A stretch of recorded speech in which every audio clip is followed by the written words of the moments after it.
Minute کے 60% لوگ ضمانت پہ تھے، کرپشن کے کیسز تھے، کئی 30 سال سے کرپشن کر رہے تھے۔ تو ایک تو قوم کی توہین کی گئی کہ ہمیں اس طرح سمجھا گیا کہ ہم بھیڑ بکریاں ہیں، کہ کسی کو بھی ان کے اوپر مسلط کر دو تو قوم چپ کر کے بھیڑ بکریوں کی طرح قبول کر لے گی۔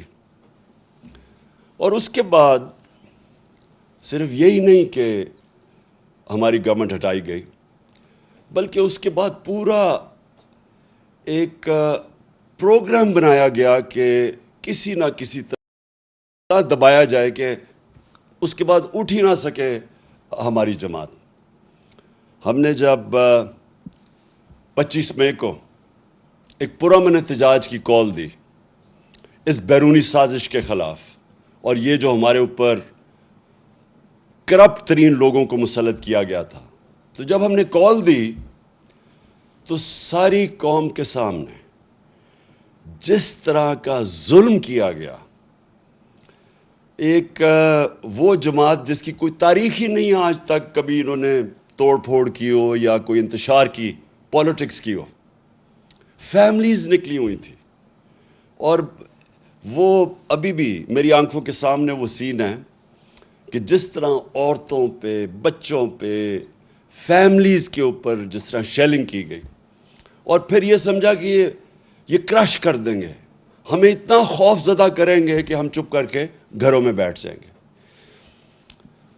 تو میں آج اپنی قوم کا اس لیے آپ کا شکریہ ادا کرتا ہوں اور اللہ کا شکر ادا کرتا ہوں کہ اس کا خاص کرم ہے ہمارے پہ کہ ان 3.5 سالوں میں بجائے اس کے کہ قوم اتنی خوف زدہ ہو کے گھروں میں بیٹھ جائے اور یہ ظلم کو قبول کر جائے،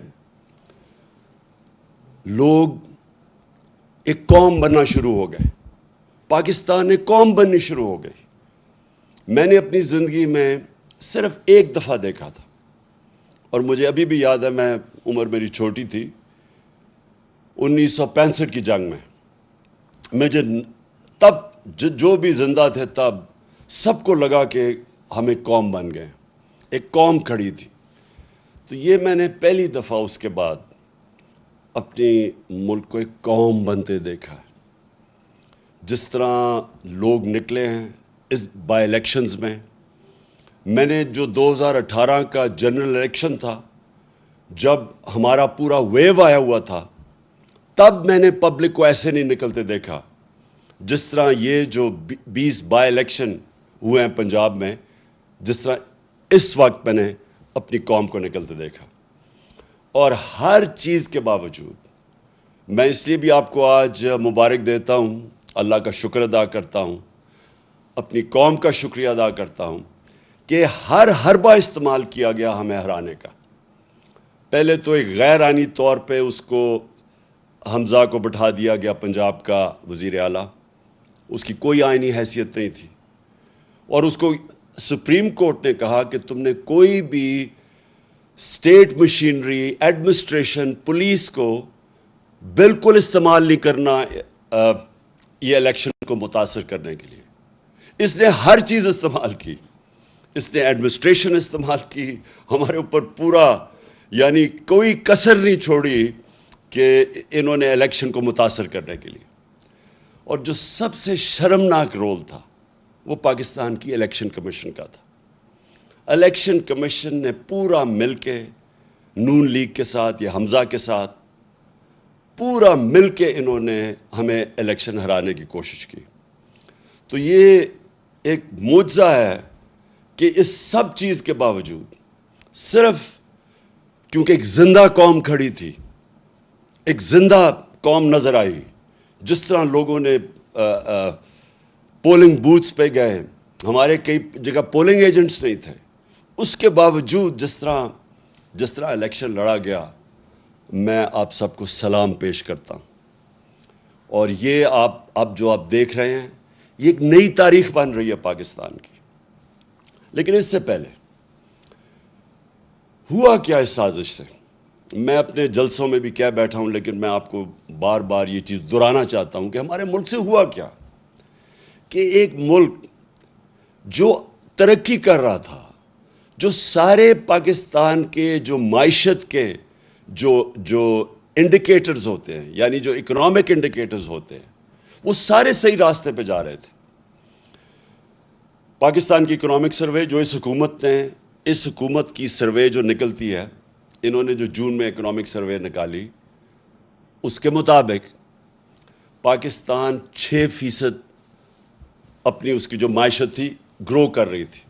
یعنی ہماری دولت کے اندر 6% اضافہ ہو رہا تھا، اور اس سے پچھلے سال 5.6% پہ اضافہ ہوا. یہ 2 سال جو تھے، 17 سال کے بعد پاکستان نے 2 سالوں میں اس طرح کی ترقی کی، 17 سالوں کے بعد. اور وہ کب پہلے تھا؟ جنرل مشرف کے دور میں. تب کیوں ترقی ہوئی؟ کیونکہ ہم امریکہ کی جنگ لڑ رہے تھے، اور جب ہم امریکہ کی جنگ لڑ رہے تھے تو ڈالرز آ رہے تھے باہر سے. وہ ہم اپنی وجہ سے نہیں، باہر سے پیسہ آ رہا تھا، جس کی وجہ سے پاکستان نے ترقی کی. یہ 17 سال کے بعد اس طرح کی ترقی ہوئی. ہماری زراعت 4.4% پہ اوپر آئی. 4 ہماری جو فصلیں تھیں ان کی بمپر کراپ یعنی ریکارڈ پیداوار ہوئی 2 سال. جو فیوچر ہے پاکستان کا، ٹیکنالوجی کا، ہم نے جو اپنی ٹیکنالوجی کی جو سیکٹر کی مدد کی، 2 سالوں کے اندر 75% ہماری آئی ٹی کی ایکسپورٹس بڑھی. اور ہم جو باقی ہمارے پلانز ابھی آگے تھے، ٹیکنالوجی زونز کو جو ابھی ڈیولپ کر رہے تھے، باہر سے انویسٹمنٹ آ رہی تھی، وہ بیچ میں رہ گئی. لیکن ٹیکنالوجی کی طرف ہم پورے اپنی، کیونکہ نوجوان آبادی ہے ہماری، یہ فیوچر ہے، اس کے اوپر بھی، اس راستے پہ بھی نکل گئے تھے. اور جو سب سے زیادہ ضروری، جو مجھے خوشی ہوئی جس چیز کی، کہ ہم نے پاکستان کے اندر پہلی دفعہ ایک اپنے ملک کو فلاحی ریاست کی طرف لے کے جا رہے تھے. اور وہ کیا کہ ہم نے وہ چیز کی جو آپ اکثر دنیا کے ملک میں دیکھ لیں، ہیلتھ کارڈ، ہیلتھ انشورنس. ایک غریب گھرانے کے لیے جو سب سے تکلیف دہ چیز ہوتی ہے، جو بے بسی ہوتی ہے غریب گھرانے میں، وہ تب کہ اگر بیماری ہو گھر میں اور پیسہ نہ ہو علاج کروانے کا. اور یہ جو بھی، میں بلکہ غریب گھرانے چھوڑیں، سفید پوش گھرانوں کے اندر بھی یہ ہوتا ہے کہ کئی دفعہ ہوتا کیا ہے کہ ایک ایسی بیماری آ جاتی ہے جس کی وجہ سے جو بجٹ ہے ایک خاندان کا، وہ اپسیٹ ہوتا ہے، اور وہ خاندان ہی مقروض ہو کے غربت کی لکیر سے نیچے چلا جاتا ہے. تو یہ بہت بڑا قدم ہم نے اٹھایا تھا کہ اپنے لوگوں کو ہیلتھ انشورنس 10 لاکھ روپے 1 سال میں خاندان کسی بھی ہسپتال میں جا کے اپنا علاج کروا لے. تو پہلی دفعہ غریب لوگ پرائیویٹ ہاسپٹلز میں جا کے علاج کروا رہے تھے. تو فلاحی ریاست کے لیے ہیلتھ کارڈ جو سب سے ضروری. پھر ہم نے اپنے جو ہمارا احساس پروگرام تھا، جس کی پوری کوشش تھی لوگوں کو غربت سے نکالنے کی، وہ دنیا کے اندر اس کی پذیرائی ہوئی. ورلڈ بینک نے اس کو دنیا میں جب جو کرونا کے دور میں 4تھا پروگرام دیکھا جو سب سے کامیاب غربت کم کرنے والا پروگرام تھا، پاورٹی ایلیویشن کا پروگرام، 4تھے نمبر پہ ورلڈ بینک نے. اسٹینفورڈ یونیورسٹی کی ابھی رپورٹ آئی ہے کہ پاکستان کا جو احساس پروگرام تھا وہ پاکستان کو ایک فلاحی ریاست کی طرف لے کے جا رہا تھا. کامیاب پاکستان پروگرام. ہم نے 20 لاکھ خاندان کو نیچے قرضے دینے شروع کیے سود کے بغیر، گھر بنانے کے لیے، اپنی کوئی کاروبار شروع کرنے کے لیے، اور پھر کسانوں کو ہم نے دیا قرضے اپنی زمین کو بہتر کرنے کے لیے سود کے بغیر. یہ ساری چیزیں لے کے جا رہی تھی پاکستان کو فلاحی ریاست بنانے میں. اور یہ یاد رکھیں کہ اس دور میں کرونا ہوا پاکستان میں.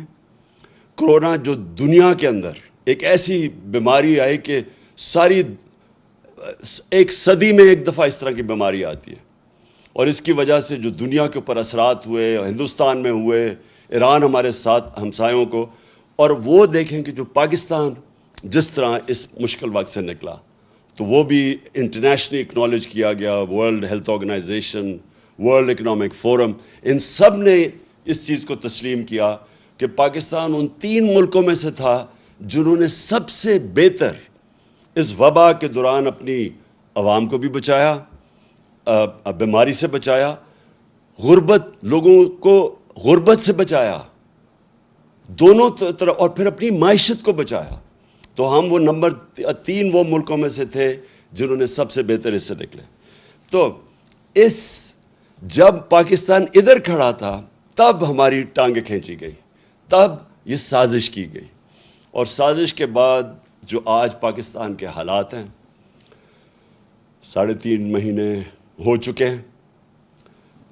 سب سے پہلے تو یہ روپیہ دیکھیں کہ 53 روپیہ ڈالر سے گر چکا ہے. ہمارے 3.5 سال میں جو ڈالر کم ہوا تھا وہ 50 روپے تھا, یعنی روپیہ جو گرا تھا 50 روپے 3.5 سال میں. یہ 3.5 مہینے کے اندر 53 روپے گر چکے ہیں ڈالر پہ, یعنی کہ ہمارا روپیہ اور کمزور ہو چکا ہے. اور اس کا جو اثرات ہوں گے, اب ہر چیز مہنگی ہوگی, کیونکہ جو باہر سے اب تیل لیتے ہیں وہ مہنگا ہو جائے گا, اس سے بجلی مہنگی ہوگی. گیس باہر سے لیتے ہیں جو ہم اپنے بجلی گھر چلانے کے لیے, وہ مہنگی ہوگی, اس سے بجلی کی اور قیمت اوپر جائے گی. اور پھر کوئلہ وہ مہنگا ہو جائے گا, تو اس سے ایک اور مہنگائی کی لہر آنے والی ہے. تو یہ سوال یہ ہے کہ جب ایک ملک ٹھیک چل رہا تھا, یہ کیوں اجازت دی گئی سازش کی؟ اور میں یہاں اپنے وہ ان طاقتوں سے پوچھنا چاہتا ہوں جو روک سکتی تھیں اس کو, اور میں نے ان کو یہ آگاہ کیا کہ اگر اس وقت یہ سازش کامیاب ہوئی تو جو سیاسی بحران ہوگا, اس کی وجہ سے جو معاشی بحران آئے گا, یہ حکومت نہیں اس کا سامنا کر سکے گی. کیونکہ انہوں نے تو جب بھی یہ حکومت میں آئے ہیں, انہوں نے تو کبھی بھی معیشت ٹھیک نہیں کی. یہ یاد رکھیں, ڈاکٹر عشرت حسین کی کتاب ہے کہ 90 کی دہائی سے پہلے پاکستان ہندوستان سے بھی آگے تھا اور بنگلہ دیش سے بھی آگے تھا. جب سے یہ 2 خاندان آئے ہیں, ہم ان دونوں سے, ہندوستان سے پیچھے رہ گئے, بنگلہ دیش سے بھی پیچھے رہ گئے. تو ان کی وجہ سے تو ملک نیچے گیا ہے. اس لیے میں نے پوری کوشش کی بتانے کی بھی کہ ان سے نہیں سنبھالا جائے گا, اور آج اب ساری قوم کے سامنے ہیں جو پاکستان کے حالات ہیں, اور ان سے نہیں سنبھالے جائیں گے. جدھر آج کھڑے ہیں, ہم سب کو یہ خوف ہے کہ یہ اب مزید اور ہے کہ ہم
8 دفعہ عدالت نے فیصلہ دیا اس کے خلاف، الیکشن کمیشن کے خلاف. یہ ہے کہ الیکشن کمیشن نے ہمارے خلاف غلط فیصلہ کیا تھا. انہوں نے باعث تھا، جانبدار تھے. انہوں نے جو فیصلہ کیا تھا وہ ایمانداری سے نہیں کیا تھا. اس لیے ہمیں کوئی اس کے اوپر اعتماد نہیں. اور مجھے جو سب سے زیادہ یہ الیکشن کمیشن کے اوپر اعتراض ہے کہ جب ہم نے کوشش کی پوری کہ الیکٹرانک ووٹنگ مشین لائی جائیں تو اس نے پوری اس کی مخالفت کی. تو ہندوستان میں بھی الیکٹرانک ووٹنگ مشینز ہیں، ایران میں بھی الیکٹرانک ووٹنگ مشینز ہیں، اور جو 2015 کے اندر جوڈیشل کمیشن بنی تھی دھاندلی کے اوپر، جسٹس سیف الملک یا ناصر الملک کے نیچے جو بنی تھی، جسٹس ناصر الملک کے نیچے، تو اس کے اندر ایک ہی چیز سامنے آئی تھی کہ جو ساری دھاندلی ہوتی ہے وہ ہوتی ہے جب الیکشن ختم ہوتی ہے اور اس کے بعد جب رزلٹ اناؤنس ہوتا ہے. تو جب آپ کے پاس الیکٹرانک ووٹنگ مشین آ جائے تو جیسے الیکشن ختم ہوتا ہے رزلٹ آ جاتا ہے، تو وہ ساری دھاندلی ختم ہو جاتی ہے. اور یہی وہ جو این جی او وہ جو کام کرتا ہے الیکشنز کے اوپر، پٹن، اس کی رپورٹ کے مطابق 163 طریقے ہیں دھاندلی کے، ان میں سے 130 ختم ہو جاتے ہیں الیکٹرانک ووٹنگ مشین سے.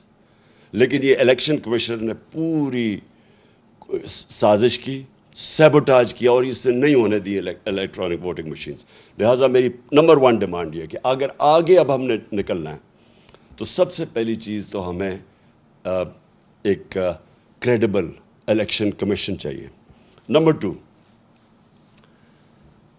دیکھیں مشکل ہے، حالات ہمارے اس وقت مشکل ہیں، اور جس طرح جتنی دیر یہ گورنمنٹ رہے گی مزید اور مشکلیں بڑھتی جائیں گی.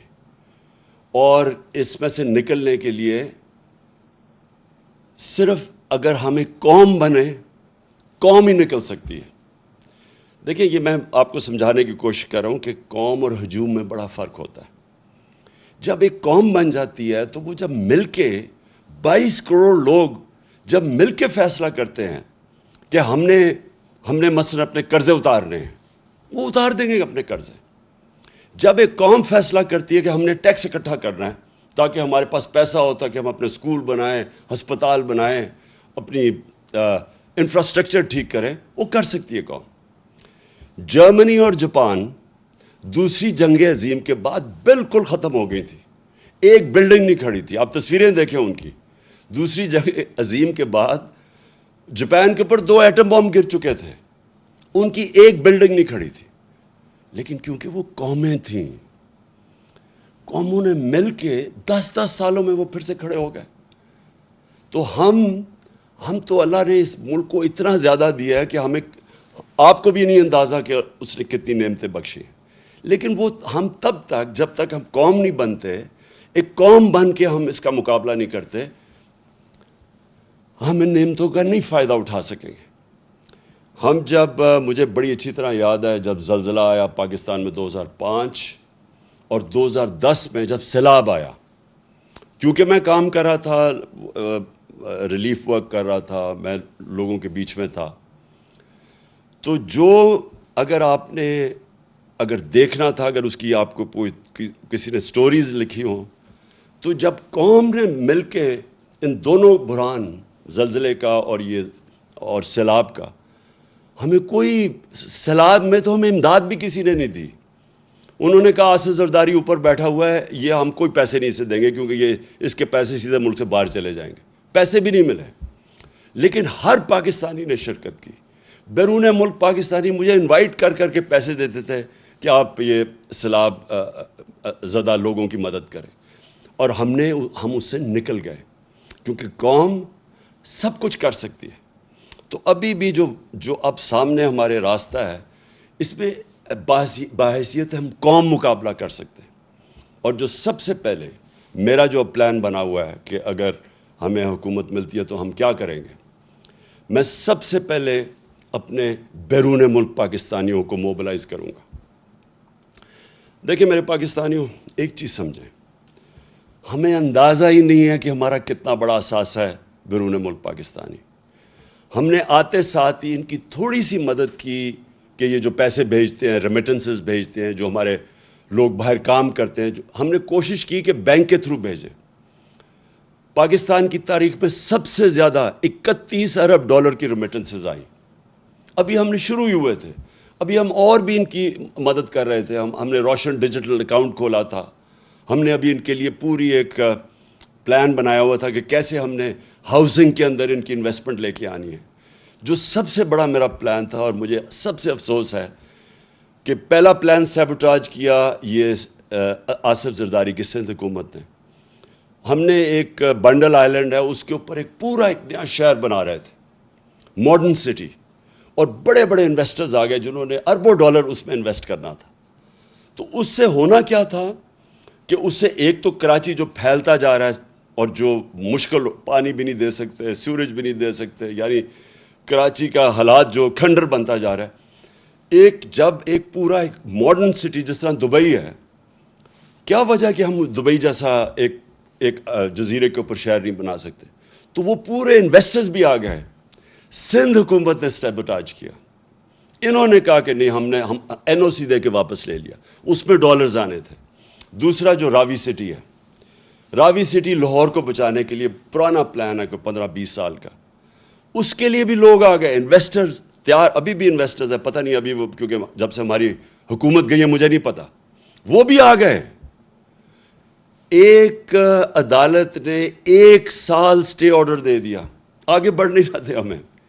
تو رکاوٹیں تھیں، لیکن اگر دونوں جگہ پیسہ آ جاتا تو آج یہ جو ہمارا روپیہ گر رہا ہے یہ روپیہ نہ گرتا، کیونکہ ہمارے پاس ڈالرز آ جانے تھے باہر سے. تو کہنے کا مقصد یہ کہ اس طرح کے اور ہمارے پلانز ہیں. جو بیرون ملک پاکستانی ہیں، وہ سب سے پہلے، اگر ہم ان کے لیے جو پیکیج میں تیار کر رہا ہوں، ہم جب ان سے جب پیسہ آئے گا تو جب تک ہماری ایکسپورٹس اوپر جاتی ہے، کیونکہ اس وقت ہماری امپورٹس زیادہ ہے، ایکسپورٹس کم ہے، اور ہماری ریکارڈ ہمارے دور میں سب سے زیادہ ایکسپورٹس ہوئے تھے. تو جب تک ہماری ایکسپورٹس امپورٹس کے ساتھ نہیں ملتی، تب تک ہم بیرون ملک پاکستانیوں سے ڈالرز منگوا کے تو یہ پورا کریں گے، جو گیپ پورا کریں گے، تاکہ ہمارے روپے پہ پریشر نہ پڑے جو روپیہ گرتا جا رہا ہے. تو پہلی چیز تو میری یہ ہے کہ ہم نے اپنے بیرون ملک پاکستانیوں کو پوری طرح اس ملک کی، جو ہم اس بحران سے نکالیں گے، پوری طرح ان کی ہم مدد لیں گے. اور ان کا جو اربوں ڈالر ان کے باہر پڑے ہیں، یہ محنت کش لوگ ہیں، ان کا انشاءاللہ پیسہ لے کے آئیں گے. یہ کبھی بھی پیسہ جو ابھی حکومت میں بیٹھے ہیں، کبھی ان کو پیسہ نہیں دیں گے. کیوں نہیں وہ پیسہ دیں گے؟ ابھی ریمیٹنسز نیچے چلی گئی ہیں. کیوں نہیں دیں گے؟ کیونکہ ان کو کہتے ہیں پیسہ پاکستان لے کے آؤ، اور یہاں سے ہی اپنا پیسہ باہر نکال دیتے ہیں. یعنی یہ کس طرح کی لیڈرشپ ہے کہ خود اپنے ان کے اربوں ڈالر باہر پڑے ہوئے ہیں، اور دوسروں کو کہتے ہیں کہ پاکستان میں آ کے پیسہ انویسٹ کرو. کیوں بیرون ملک پاکستانیوں نے اتنے بڑے مظاہرے کیے ان کے خلاف؟ جب ہماری حکومت گرائی ہے، کبھی پاکستان کی، ہماری تاریخ میں بیرون ملک پاکستانی اس طرح کبھی نکلے ہی نہیں باہر مظاہرہ کرتے ہوئے. کیوں وہ نکلے ہیں؟ کیونکہ ان کو پتہ ہے کہ ان کی اربوں ڈالرز کی پراپرٹیز باہر پڑی ہوئی ہیں. تو ان کو کہتے ہیں پاکستان میں پیسہ انویسٹ کرو، یہاں سے پیسہ چوری کر کے باہر لے جاتے ہیں. تو ان کے ہوتے ہوئے کوئی باہر سے پیسہ نہیں آنے لگا، اس لیے یہ ہاتھ پھیلا کے پھرتے ہیں کبھی کسی ملک کے پاس. اور یہ واقعی اس قوم کے لیے شرمندگی ہے کہ ہمیں، میرے دور میں جو مجھے سب سے شرمندہ ہونا پڑا کہ جب یہ خزانہ خالی چھوڑ کے چلے گئے تھے. آپ کو پتہ ہے سب سے بڑا خسارہ یہ چھوڑ کے گئے تھے، کرنٹ اکاؤنٹ ڈیفیسٹ جسے کہتے ہیں، 2018 میں. تو مجھے مجبوراً جانا پڑا اپنے دوست ملکوں کے پاس پیسہ لینے کے لیے. تو بڑا شرم آتی ہے، حالانکہ میں 30 سالوں سے شوکت خانم کے لیے پیسے اکٹھے کرتا ہوں، لیکن جب میں پاکستانیوں سے پیسے اکٹھے کرتا ہوں مجھے شرم نہیں آتی، کیونکہ پاکستانیوں کا ہاسپٹل ہے. لیکن جب کسی باہر والے سے، جس طرح مجھے پیسہ مانگنا پڑا پاکستان کے لیے، میں آپ کو یقین دلاتا ہوں کہ یہ میرے لیے تو شرم مجھے آتی ہے، لیکن یہ ہمارے ملک کے لیے برا ہے. وہ پاکستانیوں کی عزت نہیں کرتے جب جس ملک کے سربراہ جا کے دنیا سے پیسے مانگتے ہیں. اس لیے انشاءاللہ اس بار یہ ہم نے کوشش کی، پلان بنایا ہوا ہے کہ ہم نے صرف اپنے بیرون ملک پاکستانیوں سے پیسہ اکٹھا کرنا ہے، اور ان کے پاس اتنا پیسہ ہے کہ ہمیں کوئی IMF کے پاس جانا نہیں پڑے گا انشاءاللہ. دوسری چیز دیکھیں، پاکستان کا جو سب سے بڑا مسئلہ ہے وہ ہے جس کو انگریزی میں کہتے ہیں رول آف لا، مطلب انصاف، مطلب قانون کی حکمرانی، مطلب کہ قانون کے سامنے سب ایک برابر۔ اصل میں جو ہمارے نبی صلی اللہ علیہ وسلم کی جو ایک حدیث ہے وہ سب کچھ کہہ جاتی ہے کہ تمہارے سے پہلے بڑی قومیں تباہ ہوئیں، جو طاقتور ڈاکو چوری کرتا تھا اس کو نہیں پکڑتی تھی اور کمزور کو جیل میں ڈال دیتی تھی، اور یا میری بیٹی بھی اگر چوری کرے گی تو اس کو سزا ملے گی۔ یعنی کوئی قانون سے اوپر نہیں ہے۔ یہ سب سے بڑی جنگ ہے پاکستانی۔ میرے پاکستانیوں سمجھ جاؤ، یہ ہے اصل جہاد اس ملک کی۔ جب تک اس ملک میں ہم انصاف نہیں قائم کریں گے، جب تک کہ یہ طاقتور ڈاکو ملک میں دندناتے پھریں گے، اور جب بھی ان کو کوشش ہوگی ان کو قانون کے نیچے لانے کی، یہ بلیک میل کریں گے، دھمکیاں دیں گے۔ یہ انہوں نے کیا تماشا کیا کل ہماری سپریم کورٹ کے ساتھ؟ سپریم کورٹ ایک چھوٹا سا سوال پوچھ رہا تھا، چھوٹا سا سوال تھا کہ صرف یہ بتا دو کہ کہاں، اور سپریم کورٹ کی رولنگ کو وہ کی بات تھی، وہ سپریم کورٹ یہ کہہ رہا تھا ایک جگہ ہمیں بتا دو کہ کیا پارٹی ہیڈ فیصلہ کرتا ہے یا پارلیمنٹری ہیڈ فیصلہ کرتا ہے، بس یہ تھا۔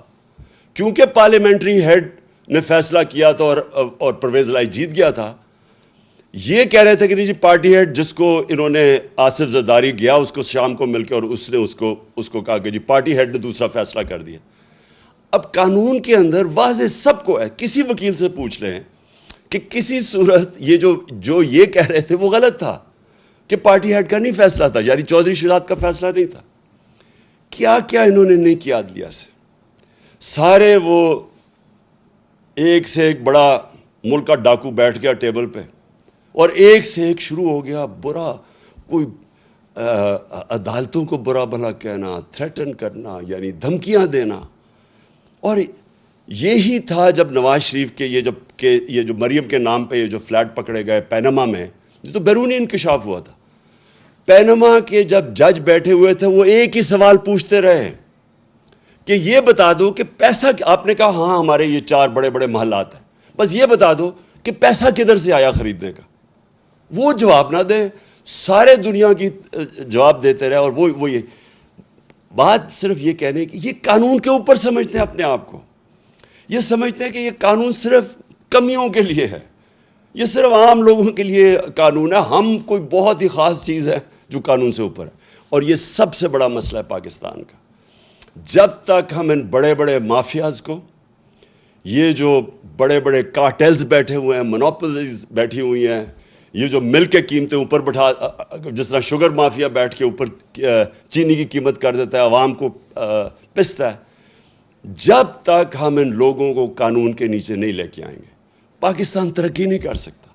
اور یہ ہے اس ملک کی جنگ۔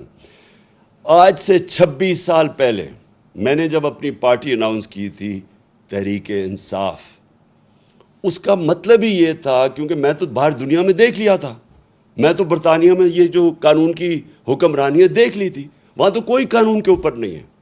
آپ یہ سوچیں کہ ان کا پرائم منسٹر بورس جانسن بھاری اکثریت سے جیتتا ہے الیکشن، اس کی پارٹی اس کو نکال دیتی ہے۔ کیوں نکالتی ہے؟ صرف ایک چیز سے، انہوں نے کہا سب کے لیے قانون تھا کہ کرونا کے دوران آپ نے اکٹھے نہیں ہونا، تو آپ کیوں اکٹھے ہو گئے؟ اس چیز کے اوپر اس کو نکال دیتے ہیں۔ یہاں اربوں روپے کی پراپرٹیز ان کی باہر پکڑی جاتی ہیں، جواب دے نہیں سکتے، اور وہ لیڈر بنے ہوئے ہیں۔ اور اس کی 2 وجوہات ہیں۔ سب سے پہلی کہ اس ملک کے اندر ہم نے آنے نہیں دی قانون کی حکمرانی، یا ملٹری ڈکٹیٹرز تھے، وہ ویسی قانون کے اوپر تھے، وہ ویسی قانون توڑ کے آتے تھے۔ پچھلے 62 سال میں آدھا وقت ملٹری ڈکٹیٹرز رہے ہیں اور آدھا وقت یہ 2 خاندان رہے ہیں، اور یہ 2 خاندان جب بھی ان کو کوشش کرتے ہیں، ان کے کرپشن کیسز، یہ سارا وقت یا تو ملک سے باہر بھاگ جاتے ہیں، اور یا پھر یہ سارا وقت یہ کہتے ہیں کہ جی آپ کی جرت کیسے پڑی کہ ہمیں قانون کے نیچے لانے کے لیے۔ اور جب تک یہ نہیں ہوگا میرے پاکستانیوں، جب تک ہم اپنے ملک میں انصاف قائم نہیں کر سکیں گے، جس ملک میں صرف غریب لوگ جیلوں میں جائیں اور طاقتور ڈاکو ایوانوں میں پھرے پرائم منسٹر بن جائے، اتنے بڑے کیسز ہوں، جب تک ہم یہ نہیں کر سکیں گے، یہ ہے اصل جہاد اس ملک کی۔ تو میری کوئی کسی سے دشمنی نہیں ہے۔ مجھے یہ بڑا عجیب لگتا ہے کہ کہتے ہیں جی، مجھے کئی صحافی بھی کہتے ہیں عمران صاحب آپ ان سے کیوں نہیں بات چیت کرتے، آپ بات ہی نہیں کرتے۔ بات چیت سب سے کرتا ہے پولیٹیشین، طالبان ہیں، جو ٹی ٹی پی ہے، ان سے بھی بات کرنے کے لیے ہم تیار ہیں۔ ہم وہ جو بلوچستان کے اندر جو سیپریٹسٹ ہیں، ان سے بھی بات کر سکتے ہیں۔ سندھ میں جو کہتے ہیں سندھو دیش، ان سے بھی سب سے بات کر سکتے ہیں۔ لیکن جس دن آپ چوروں کے ساتھ ڈیل کرتے ہیں، آپ کا معاشرہ تباہ ہو جاتا ہے۔ میں آپ سے پوچھتا ہوں، کیا اگر آپ کے گھر کو کوئی ڈاکہ مار لے اور آپ کہیں جی آپ اس سے بات کریں، آپ کیوں نہیں بیٹھ کے بات چیت کر دیتے؟ تو وہ تو سارے ڈاکے مارنے شروع ہو جائیں گے۔ آپ اگر جب تک سزائیں نہیں دیں گے ڈاکے مارنے والوں کو، تو معاشرہ تو چلتا ہی نہیں آگے۔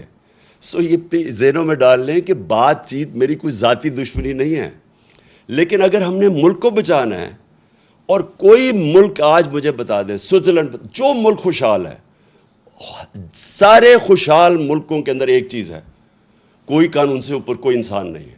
اور یہ ہمارے، پھر سے میں اپنی قوم کو بار بار بتاتا ہوں کہ میرے پیارے نبی صلی اللہ علیہ وسلم نے 1500 سال پہلے تقریباً یہ کہہ دیا تھا کہ اگر تم نے تباہ ہونا ہے تو طاقتور ڈاکوں کو چھوڑ دو اور کمزور کو پکڑو۔ اور یہ ہمارا اس وقت سب سے بڑا چیلنج ہے۔ اس کے بعد جو اللہ کا حکم ہے امر بالمعروف، دیکھیں میں نے اپنا ٹائم کتنے 20-25 سال گزارے ہیں برطانیہ کے اندر، اتنا بڑا فرق ہے ان کے اور ہمارے معاشرے میں۔ دیکھیں ایک معاشرہ اچھائی کے ساتھ جب تک نہیں کھڑا ہوتا تو برائی اوپر آ جاتی ہے۔ اللہ کا حکم ہے کہ امر بالمعروف، اچھائی کے ساتھ کھڑے ہو اور برائی کے خلاف کھڑے ہو، برائی کے خلاف جہاد کرو۔ یہ جس کو کہتے ہیں، جب تک آپ اپنی اخلاقیت کا معیار اوپر نہیں اٹھاتے، معاشرہ اوپر نہیں جاتا۔ جب ہم اچھے برے کی تمیز ہی ختم کر دیتے ہیں، جن کے اوپر اربوں روپے کے کیسز ہیں کرپشن کے، ان کے اوپر پھول پھینکتے ہیں، جو ملک سے ایک سزائے یافتہ ملک سے جھوٹ بول کے فرار ہوا ہے اور اسے کہتے ہیں جی کہ اس کے کیسز ہی معاف کر دو۔ یعنی جب ہم یہ کرتے ہیں، یا یہ جو چور اوپر آ کے بیٹھ گئے ہیں جن کو سزا ہونی تھی، ہم اپنے معاشرے کو تباہ کر لیتے ہیں۔ جب بھی آپ کوئی ایڈوانس معاشرہ دیکھیں گے، اس میں آپ یہ دیکھیں گے امر بالمعروف۔ اور پھر جو آخری دو چیزیں یہ ہیں کہ پاکستان کو ایک فلاحی ریاست بننا ہے۔ فلاحی ریاست کیوں بننا ہے؟ کیونکہ دیکھیں چائنا نے یہ ثابت کیا،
ہمارا رشتہ کیا لا الہ الا اللہ، کیونکہ یہ دیکھیں پاکستان میں کتنی زبانیں ہیں، صوبے ہیں، ہم یعنی کافی فرق ہے ایک دوسرے سے. اوپر سے شروع کریں گلگت بلتستان سے، چترال جائیں، قبائلی جو پرانا قبائلی علاقہ تھا بلوچستان، فرق ہے، زبانیں بھی فرق ہیں، لیکن ہمارا رشتہ ہے کہ اے اللہ تیرے سوا کوئی خدا نہیں. دیکھیں یہ جو رشتہ ہے ہمیں یہ مضبوط کرنا ہے، یہ ہے نظریہ پاکستان. اور نظریہ پاکستان جب لا الہ الا اللہ کا نعرہ لگا تھا تو وہ کیوں لگایا تھا؟ کیونکہ جو ہمارے فاؤنڈنگ فادرز تھے، علامہ اقبال اور پھر قائد اعظم، ان کی علامہ اقبال کا ساری جو آپ پڑھیں ان کی جو انہوں نے جو ساری اپنی فلسفہ ان کا لکھا، سوئے ہوئے مسلمانوں کو جگا رہے تھے، ایک غلام قوم کو جگا رہے تھے، خودداری پیدا کر رہے تھے. خود ہی وہ صرف یہ بتا رہے تھے کہ غلام بڑے کام نہیں دنیا میں کر سکتے. اللہ نے بہت بڑا انسان کا مقام بنایا ہوا ہے، لیکن اوپر انسان صرف تب جا سکتا ہے، اقبال کا شاہین صرف تب بن سکتا ہے جب وہ غلامی کی زنجیریں توڑے. اور غلامی ایک تو یہ کہ جسمانی غلامی یعنی جو انگریز کی غلامی تھی، اور پھر قائد اعظم نے پاکستان کے جب کیس لڑا تو انہوں نے کہا کہ انگریز کی غلامی کے بعد ہم ہندو کی غلامی نہیں کرنا چاہتے، ہم آزاد قوم رہنا چاہتے. تو دوسرا اس کی غلامی وہ ذہنی غلامی ہے، اور وہ بھی وہ لا الہ الا اللہ وہ ذہنی غلامی ختم کرتا ہے. جو سب سے بڑی زنجیر ہمیں ہماری پرواز کو روکتی ہے وہ خوف کی زنجیر ہے. جو انہوں نے 25 مئی کو ہمارے اوپر جو خوف طاری کرنے کی کوشش کی تاکہ ہم سارے چپ کر کے بیٹھ جائیں گے، یہ سب سے بری زنجیر ہوتی ہے. انسان ڈر کے غلامی بھی قبول کر لیتا ہے. خوف اس کی کیا ہوتا ہے کہ میں مر نہ جاؤں، کہ مجھے مار نہ دیں. میں نے جب پہلی دفعہ الطاف حسین کے خلاف آواز بلند کی تو ساری میری پارٹی آ گئی کہ جی یہ آپ نے کیا کر دیا، یہ آپ کو مروا دے گا الطاف حسین، کیونکہ خوف ہوتا ہے لوگوں میں. لیکن میرا تو ایمان ہمیشہ یہ کہ جب سے میرے مہمان، ہمیشہ سے نہیں، شروع میں نہیں تھا، جب سے میرے مہمان آیا تو مجھے تو یہ پتہ ہے کہ قرآن میں واضح لکھا ہوا ہے کہ جب تک وہ آپ اوپر نہیں لے کے جائے گا جب تک اس کا فیصلہ نہ ہو. تو یہ انسان کو آزاد کرنے کے لیے اللہ نے اپنے ہاتھ میں رکھی ہوئے زندگی موت. پھر دوسرا خوف، میری رسک نہ چلی جائے. اب یہ جن لوگوں نے 25 مئی کو یہ جو پولیس والے اور رینجروں نے جو ربر بلٹس اور شیلنگ کی تھی عورتیں بچوں کے اوپر، ان کو پتہ تھا یہ غلط کر رہے ہیں. ان کا ضمیر تو بتا رہا ہوگا ان کو غلط ہے، لیکن ڈر رہے ہوں گے کہ ہماری نوکری نہ چلی جائے. دیکھیں قانون یہ کہتا ہے کہ آپ کوئی غلط کام نہیں کر سکتے قانون کے خلاف، چاہے آپ پولیس والے ہوں، چاہے فوجی ہوں، چاہے آپ گورنمنٹ سرونٹ ہو. جب اپنی نوکری کو بچانے کے لیے غلط کام کرتے ہیں، گناہ کرتے ہیں، یہ بھی ایک شرک ہے. آپ اپنے ضمیر کو جب بیچتے ہیں، لالچ کو پیسے دے کے آپ کو خریدتا ہے، یہ جو ابھی بکے ہمارے لوگ بھیڑ بکریوں کی طرح، یہ بھی شرک ہے، چونکہ اللہ الحق ہے. اور یہ جو خوف ہے ہمارا کہ جی مجھے کوئی ذلیل نہ کر دے، جتنی میرے خلاف کیریکٹر اسیسینیشن کی کیمپین چلائی گئی ہیں، جتنے پچھلے 26 سال میں انہوں نے میرے اوپر کیا کیا کیمپینز نہیں چلائیں، لیکن ذلیل نہیں کر سکتے کیونکہ اوپر والے کے فیصلے کے بعد ذلت نہیں آتی. اور انہوں نے اتنا پیسہ خرچ کیا اپنے اوپر، آپ کے عوام کے ٹیکس کے پیسوں سے اپنے اشتہارات دیے، عزت نہیں ملی ان کو کیونکہ اوپر والے کے ہاتھ میں عزت ہے. اللہ جب آپ لا الہ الا اللہ کا دعویٰ کرتے ہیں تو اللہ آپ کو آزاد کر دیتا ہے کہ ایک سجدہ جس کو تو گراں سمجھتا ہے دیتا ہے لاکھوں سجدوں سے نجات. جب آپ ایک اللہ کے سامنے سجدہ کرتے ہیں آپ آزاد ہو جاتے ہیں. لا الہ الا اللہ انسان کو غیرت دیتا ہے، کیونکہ جب آپ سوائے اللہ کے کسی کے سامنے نہیں جھکتے تو لوگ آپ کی عزت کرتے ہیں.